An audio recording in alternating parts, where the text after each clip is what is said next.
उरूस व रामनवमी उत्सवात पाळण्यांच्या दरांविरोधात नागेशभाई सावंत यांच्या नेतृत्वाखाली मोर्चा. श्रीरामपूर शहरातील सय्यद बाबा उरूस व श्री रामनवमी उत्सवाच्या पार्श्वभूमीवर थत्ते ग्राउंड येथे लावण्यात येणाऱ्या खेळणी व रहाट पाळण्यांच्या वाढत्या दरांविरोधात नागरिक आक्रमक झाले असून नागेशभाई सावंत यांच्या नेतृत्वाखाली नगर परिषदेकडे मोर्चा काढण्यात आला. या मोर्चामध्ये कामगार, कष्टकरी, लघु व्यापारी, उद्योजक तसेच विविध संघटनांचे पदाधिकारी मोठ्या संख्येने सहभागी झाले होते. उत्सवाच्या काळात लहान मुले, तरुण-तरुणी आणि आबालवृद्ध मोठ्या प्रमाणावर येथे येत असतात. मात्र गेल्या 2 वर्षांपासून खेळणी व पाळण्यांचे दर अव्वाच्या सव्वा वाढवून भाविकांची आर्थिक पिळवणूक होत असल्याचा आरोप आंदोलकांनी केला. यावेळी नगर परिषदेला निवेदन देण्यात आले. सन 2014 मध्ये तत्कालीन आमदार जयंतराव ससाणे यांच्या पुढाकाराने खेळणी व रहाट पाळण्यांचे दर 20 ते 30 रुपये निश्चित करण्यात आले होते.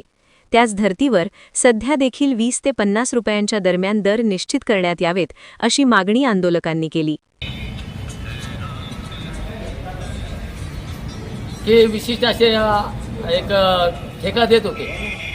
श्रीरामपूर शहरामध्ये हिंदू मुस्लिमांचे एक म्हणून ते रामनवमी संपूर्ण महाराष्ट्रामध्ये प्रसिद्ध आहे.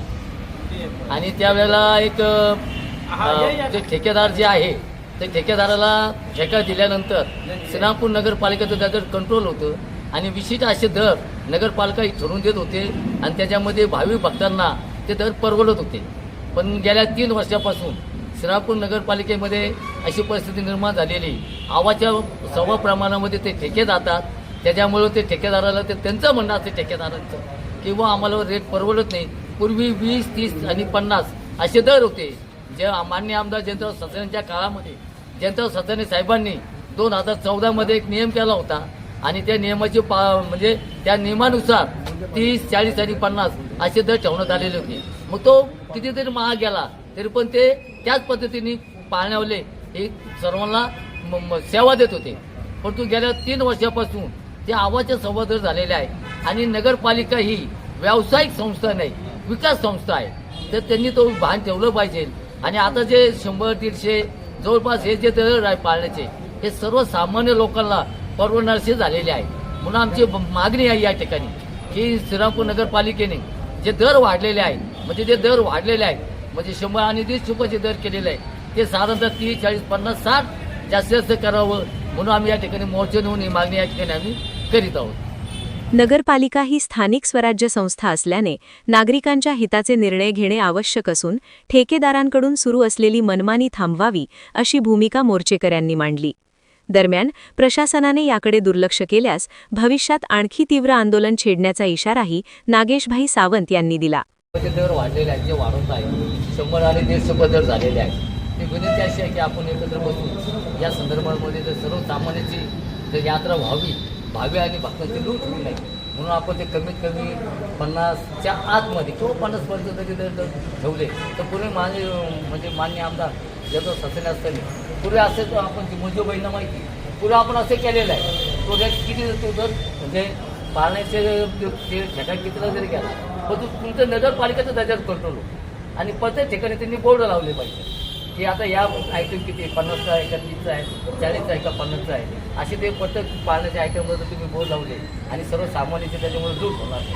काय होतं याच्यामध्ये की आवाच्या संवादावर वाढल्यामुळं सर्वसामान्यांना पाळणे खेळणं काही परवडणारं नाही. या संदर्भामध्ये निवडून जाण्यासाठी आलं आहे. याच्यामध्ये आपण आपल्या सर्व सहकार्याने लक्ष घालून तर त्याच्यामध्ये जर हे केलं तर हे दर जे आहे ते सर्वसामान्य परवडण्याचे दर होतील अशी विनंती करण्यासाठी आम्ही आपल्याला या ठिकाणी आलेलो आहोत. ज्येष्ठ कामगार नेते नागेशभाई सावंत, माननीय अरुण पाटील साहेब आणि सर्व जिल्हा सहकाऱ्यांच्या नेतृत्वाखाली आज पाळण्यांचे दर कमी करण्यासंदर्भात हा जो मोर्चा आलेला आहे त्या संदर्भामध्ये त्यांनी आम्हाला निवेदन दिलेलं आहे आणि सर्व सदस्यांचे नगरसेवकांचे सुद्धा तेच मत आहे की हा आपल्या गावाचा सगळ्यात मोठा उत्सव आहे आणि यामध्ये सर्वसामान्य लोकांना खऱ्या अर्थाने बाहेर पडण्याची, लहान मुलांना काही ना काहीतरी फिरवण्याची संधी असते आणि ते त्यांना नेताना खऱ्या अर्थाने त्यांना परवडलं पाहिजे. कारण की एखाद्या कुटुंबामध्ये 5-6 जण असतील आणि जर त्याच्यामध्ये एखादा पाण्याचा 200 रुपये असेल तर 1000 रुपये एकाच पाण्यामध्ये बसवले जातील. ते काही ते परवडण्यासारखं नाही आहे. आमची सुद्धा ती मानसिकता आहे आणि आज तो विषय जनता बोर्डामध्ये ठेवलेला आहे की जी सूचना आणि जी मागणी सावंत साहेबांनी आणि पाटील साहेबांनी केली आणि सर्व मंडळाने केले तर त्याबद्दल आपण सकारात्मक निर्णय घेऊन सर्वसामान्य माणसाला ही सगळी रामनवमी परवडली पाहिजे आणि त्यांनी आनंदामध्ये त्याचं उत्साह केला पाहिजे अशा पद्धतीची भूमिका आणि आपण त्याबद्दल योग्य ते भूमिका घेऊ असे नेमकं